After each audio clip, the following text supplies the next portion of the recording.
નમસ્કાર દોસ્તો, અનમેક એકેડેમીમાં હું વિનોદ શ્રીમાળી આપનું હાર્દિક સ્વાગત કરું છું। આજે એક સરસ મજાનો કેલેન્ડરનો દાખલો લઈને આવ્યો છું કે એક લીપ વર્ષમાં 1 જાન્યુઆરી ના રોજ સોમવાર હોય તો 1 મે ના રોજ કયો વાર હોય। તો મિત્રો આ દાખલાનું આપણે એકદમ સોલ્યુશન કરીશું। અહીંયા તમને કયો મહિનો કીધો છે? જાન્યુઆરી। કેટલા દિવસ આપેલા છે જાન્યુઆરીના કેટલા દિવસ આપેલા છે મિત્રો? જાન્યુઆરીના તમને પહેલો દિવસ આપેલો છે, તો કેટલા દિવસ બાકી રહ્યા? તો કે જાન્યુઆરીના 30 દિવસ બાકી રહ્યા। પછી કયો વાર આવ્યો?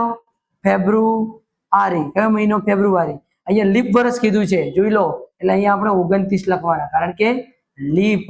એના પછી માર્ચ, તો માર્ચમાં કેટલા દિવસ હોય? 31। એના પછી એપ્રિલ, એપ્રિલમાં કેટલા દિવસ હોય? 30। અને છેલ્લે મે ના જે દિવસ કીધો એ દિવસ જ લખવાનો। અહીંયા 1 કીધો હોય, અહીંયા 1 લખવાનો। આનો સરવાળો કરો તો આનો સરવાળો 121 થાય મિત્રો। કેટલો થાય? 121। આ 121 ને તમે 7 વડે ભાગી નાખો। 7 વાર એટલે 7 વડે ભાગી નાખો।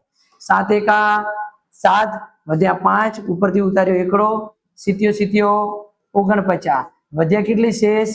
2। અહીંયા વાર તમને કયો કીધો છે? સોમવાર। શેષ કેટલી વધી? 2 વત્તા 2, સોમવારમાં 2 વાર ઉમેરો એટલે આપણો જવાબ આવે બુધવાર।